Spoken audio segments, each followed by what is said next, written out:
കാറ്റത്തെ കിളിക്കൂടിൻ്റെ ഇനി വരാൻ പോകുന്ന ഒരു അടിപൊളി എപ്പിസോഡിൻ്റെ റിവ്യൂ ആണ് പറയാൻ പോകുന്നത്. ഇത് ഇഷ്ടപ്പെട്ടൊന്ന് സബ്സ്ക്രൈബ് ചെയ്ത് സപ്പോർട്ട് ചെയ്യും. അങ്ങനെ സുധീഷിൻ്റെ വീട്ടിൽ പാമ്പിനെ കണ്ട് നിധി പേടിച്ചു. അങ്ങനെ ഒടുവിൽ അവരൊരു തീരുമാനത്തിലെത്തി. നിധിയുടെ മുറിയിലുള്ള വീടിൻ്റെ ജനവാതിലൊന്ന് മാറ്റിയെടുക്കാമെന്ന്. അങ്ങനെ അവർ ജനവാതിൽ മാറ്റാനും വേണ്ടി ജോലിക്കാരെ കൊണ്ടുവരികയും ജോലി തുടരുകയും ചെയ്യുകയാണ്. ജോലി ചെയ്യുന്ന സമയത്ത് അങ്ങോട്ടേക്ക് ഗംഗാധരനും ലളിതയും വരുന്നുണ്ട്. എന്നിട്ട് ലളിത ചോദിക്കുന്നുണ്ട്, എന്താ ഇവിടെ കാണിക്കുന്നത്, വീട് പൊളിച്ച് പണിയുകയാണോ ചോദിക്കണേ. അപ്പോൾ ദേഷ്യത്തോടു കൂടി ഭാസ്കരൻ പറയുന്നുണ്ട്, അതേടി വീട് പൊളിക്കണേ, ഇത് എൻ്റെ വീടല്ലേ, അപ്പോൾ എനിക്ക് എൻ്റെ വീട് എന്തും ചെയ്യാമെന്ന് പറയാണ്. അപ്പോൾ ദേഷ്യത്തോടു കൂടി ലളിത പറയുന്നുണ്ട്, ഇത് നിങ്ങളുടെ വീടോ, ഇത് ഞങ്ങൾക്ക് അവകാശപ്പെട്ട വീടാണ്, നിങ്ങൾക്ക് എഴുതി തന്നിട്ടൊന്നുമില്ലല്ലോ ഈ വീട്, ഇപ്പം തന്നെ ഇവിടെ നിന്ന് ഇറങ്ങണം എന്നൊക്കെ ലളിത ദേഷ്യത്തോടു കൂടി ഭാസ്കരനോട് പറയുന്നുണ്ട്. അപ്പോൾ ദേഷ്യത്തോടു കൂടി ഭാസ്കരൻ പറയുകയാണ്, ഇത് എൻ്റെ വീടാണ്, എൻ്റെ വീട്ടിൽ എനിക്കിഷ്ടമുള്ളത് ചെയ്യും, ഞാൻ നിൻ്റെ വീട്ടിലോട്ടേക്കൊന്നും വന്ന് നിൻ്റെ വീട്ടിലുള്ള ജനവാതിലൊന്നും പൊളിച്ചിട്ടില്ലല്ലോ എന്നൊക്കെ പറയുകയാണ്. അപ്പോൾ ഗംഗാധരൻ പറയുന്നുണ്ട്, നീയും നിൻ്റെ വീട്ടിലുള്ളവരും കൂടി ചേർന്ന് ഈ വീടൊക്കെ പൊളിച്ച് പണിയല്ലോ എന്ന് പറയാണ്. ഇപ്പോൾ ഒരുപാട് ജോലിക്കാരൊക്കെ കൊണ്ട് വന്നിട്ടുണ്ടല്ലോ എന്നൊക്കെ പറയുന്നുണ്ട് ഗംഗാധരൻ. ആ സമയത്ത് സുഭാഷ് പറയാണ്, ഞങ്ങൾ വല്യച്ഛ വീട് പൊളിക്കൊന്നുമല്ല, ഈ ജനവാതിലൊന്നും മാറ്റുകയാണ്, അത് പൊളിഞ്ഞാടാനയക്കണേ, അപ്പോൾ ആ ജനവാതിലൊന്നും മാറ്റുകയാണ് എന്ന് പറയണേ. അപ്പോൾ സുധീഷ് പറയുന്നുണ്ട്, അവരോട് എന്തിനാ അത്രയും സ്നേഹത്തിൽ പറയേണ്ട ആവശ്യം. സുധീഷ് പറയും, ഇത് ഞങ്ങളുടെ വീട്, ഇത് നിങ്ങളുടെ വീടല്ല, ഞങ്ങളാണ് ഈ വീട്ടിൽ താമസിക്കുന്നത്, ഇറങ്ങിപ്പോയെന്ന് ദേഷ്യത്തോടു കൂടി സുധീഷ് പറയും. അപ്പോൾ ഗംഗാധരൻ പറയും, ഇത് നിങ്ങളുടെ വീടോ, ഏത് അവകാശത്തിലാണ് ഇത് നിങ്ങളുടെ വീടായത്. അപ്പോൾ ഹരീഷ് പറയും, അതെ ഇത് ഞങ്ങളുടെ വീട്, ഞങ്ങളല്ലേ ഇവിടെ താമസിക്കുന്നത്, അപ്പോൾ ഇത് ഞങ്ങളുടെ വീട്, നിങ്ങളുടെ വീട് ഇവിടെയാണോ, നിങ്ങൾക്കും സ്വന്തമായിട്ട് വീടില്ലേ, അതാണ് നിങ്ങളുടെ വീട്. ദേഷ്യത്തോടു കൂടി ലളിത പറയും, ഇത് നിങ്ങളുടെ വീടോ, ഇത് ആരുടെ വീടാണെന്ന് ഇതുവരെ കോടതി തീരുമാനിച്ചിട്ടില്ലല്ലോ, കോടതിയിൽ കേസ് നടക്കുന്നതല്ലേ ഉള്ളൂ, അപ്പോൾ എങ്ങനെ ഇത് നിങ്ങളുടെ വീടാകുന്നത്. ഈ നിൽക്കുന്ന നിങ്ങളുടെ അച്ഛനില്ലേ, അയാൾ കള്ളു കുടിച്ച് എല്ലാം നശിപ്പിച്ചതാണ്, അയാളോട് ചോദിക്ക് ഇത് ആരുടെ വീടാണെന്നൊക്കെ. സുഭാഷ് പറയും, ആ മുറിയിൽ പാമ്പിനെ കണ്ടിരുന്നു, അപ്പോൾ നിധിക്ക് അത് പേടിയായതുകൊണ്ടാണ് ഈ ജനവാതിൽ മാറ്റുന്നത്, ഇടയ്ക്കിടയ്ക്ക് പാമ്പിനെയൊക്കെ കാണുന്നുണ്ട്, അപ്പോൾ ഈ ജനവാതിൽ മാറ്റിയാൽ അകത്തോട്ടേക്ക് പാമ്പ് വരില്ലല്ലോ, അതുകൊണ്ടാണ് ഇത് മാറ്റുന്നതെന്ന് സുഭാഷ് അവരോട് പറയും. അപ്പോൾ ഗംഗാധരൻ പറയും, പാമ്പൊക്കെ ഉണ്ടെങ്കിൽ എങ്കിൽ ഈ വീട്ടിൽ നിന്നും പൊയ്ക്കോ എന്ന് പറയും. അപ്പോൾ ദേഷ്യത്തോടു കൂടി ഭാസ്കരന് ഗംഗാധരൻ്റെ അടുത്തോട്ടേക്ക് ഭാസ്കരൻ ദേഷ്യത്തോടു കൂടി പറയും, ഇത് എൻ്റെ അച്ഛന് എനിക്ക് തന്ന വീടാണ്, ഇവിടെ പാമ്പ് വരും, എലി വരും, പല്ലി വരും, ഇതെല്ലാം അത് നോക്കേണ്ടതും എടുത്ത് കളയേണ്ടതും എൻ്റെ കടമയാണ്, നിങ്ങൾക്കും വീടുണ്ടല്ലോ, അങ്ങോട്ടേക്ക് പൊയ്ക്കോ എന്ന് ദേഷ്യത്തോടു കൂടി ഭാസ്കരൻ പറയാണ്. അങ്ങനെ ഭാസ്കരനും ഗംഗാധരനും ലളിതയും അവിടെ വെച്ച് ഒരുപാട് വഴക്ക് കൂടുന്ന സമയത്ത് ലളിത ഗംഗാധരനെ പിടിച്ച് വലിച്ചു കൊണ്ട് പോകും. അപ്പോൾ ലളിത പറയും, നിനക്ക് ഞാൻ കാണിച്ചു തരാം എന്ന് ഭാസ്കരനോട് പറയും. പോടി എന്ന് ദേഷ്യത്തോടു കൂടി ഭാസ്കരൻ മറുപടി കൊടുക്കും.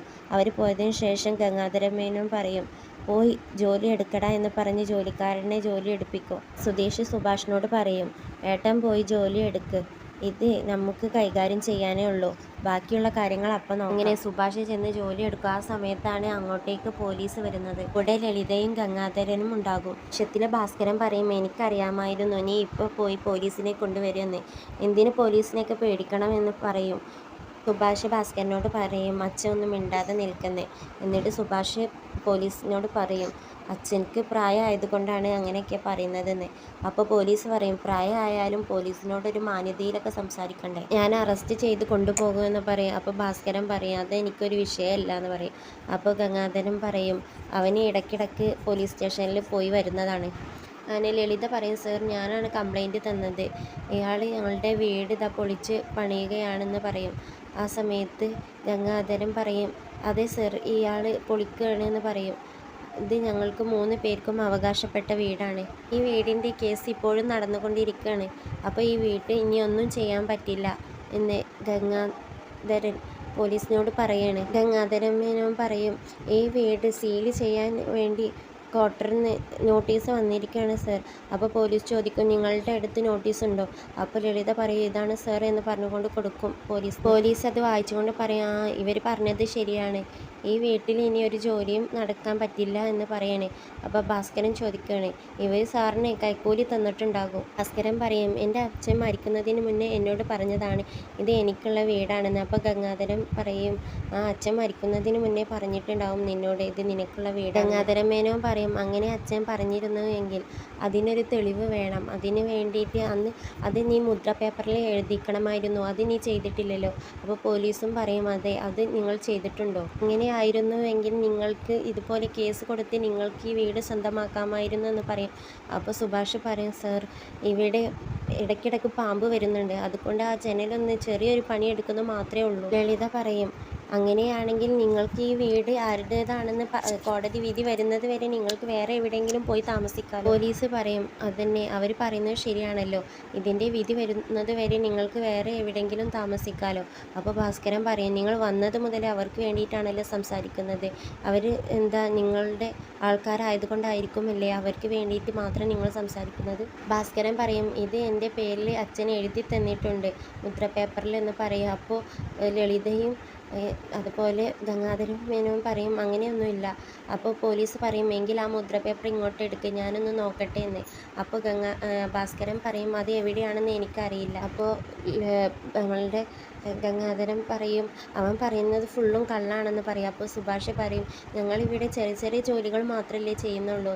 അപ്പോൾ ഗംഗാധരൻ മേനോൻ പറയും, ചെറിയ ചെറിയ ജോലികൾ ചെയ്ത് നിങ്ങളൊടുവിൽ ഈ വീട് പൊളിക്കും. ഗംഗാധരൻ മേനോൻ പറയും, ഞാനിവിടെ ജീവിച്ചിരിക്കുന്നിടത്തോളം കാലം ഈ വീട് ഒന്നും നിങ്ങൾക്ക് ചെയ്യാൻ പറ്റില്ലെന്ന്. അപ്പോൾ ദേഷ്യത്തോടു കൂടി ഭാസ്കരൻ പറയും, നിന്നെ ഇന്ന് ഞാൻ കൊല്ലും എന്ന് പറഞ്ഞുകൊണ്ട് ഒരു വടിയെടുക്കാനും വേണ്ടിയിട്ട് ചെല്ലും. ഭാസ്കരൻ ഓടിച്ചെന്ന് ഭാസ്കരനെ സുഭാഷും സുധീഷും അതുപോലെ ഹരീഷും പിടിച്ചു. ലളിത പറയും, സാറ് കണ്ടില്ലേ, സാറുടെ മുന്നിൽ വെച്ച് അയാൾ ഞങ്ങളെ ചെയ്യുന്നത്. സ്വന്തം ഭാര്യയെ കൊന്ന ആളാണെന്ന് പറയും. ഇയാൾ പെരും കള്ളനാണ്, ഇയാളുടെ പേരിലൊന്നും ഞങ്ങളുടെ അച്ഛന് സ്വത്ത് എഴുതി വെച്ചിട്ടുണ്ടാവില്ല സർ എന്ന് ലളിത പോലീസിനോട്. ഭാസ്കരൻ ലളിതയോട് പറയും, നീ നന്നായിട്ട് അഭിനയിക്കുന്നുണ്ടോ ലൊടി എന്ന് പറയും.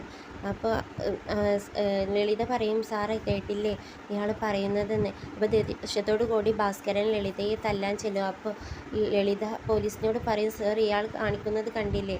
അപ്പോൾ പോലീസ് പറയും, നിർത്ത്. പോലീസ് പറയും, നിങ്ങളെന്തിനാ ദേഷ്യത്തോടു കൂടി അവരെ തല്ലാൻ ചെല്ലുന്നത്, ഇപ്പോൾ തന്നെ ഇവിടെ നിന്ന് എല്ലാവരും പോ എന്ന് പറഞ്ഞുകൊണ്ട് അവിടെയുള്ള ജോലിക്കാരെയൊക്കെ പോലീസ് പറഞ്ഞേക്കും. സുഭാഷ് പോലീസിനോടും അതുപോലെ ലളിതയോടും ഗംഗാധരനോടും പറയും, ഈ ജനൽ മാത്രമാണ് ഞങ്ങൾ മാറ്റുന്നത്, വേറെ ഒന്നും മാറ്റുന്നില്ലെന്ന്. അപ്പോൾ പോലീസ് പറയും, നിങ്ങൾ ഈ വീട്ടിൽ നിന്ന് ഒഴിഞ്ഞു കൊടുക്കുകയെന്ന്.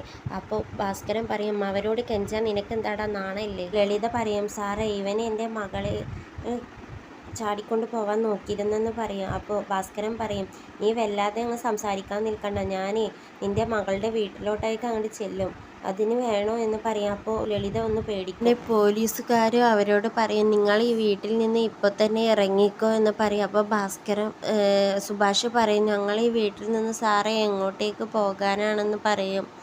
അങ്ങനെ ദേഷ്യത്തോടു കൂടി ഭാസ്കരൻ ആ സമയത്ത് ലളിതയെ പിടിച്ച് തള്ളുന്നുണ്ട്. ഇതാണ് ഇനി വരാൻ പോകുന്ന ഒരു അടിപൊളി എപ്പിസോഡിൻ്റെ റിവ്യൂ. ഇത് ഇഷ്ടപ്പെട്ടിട്ടുണ്ടെങ്കിൽ ഒന്ന് സബ്സ്ക്രൈബ് ചെയ്ത് സപ്പോർട്ട് ചെയ്യുക.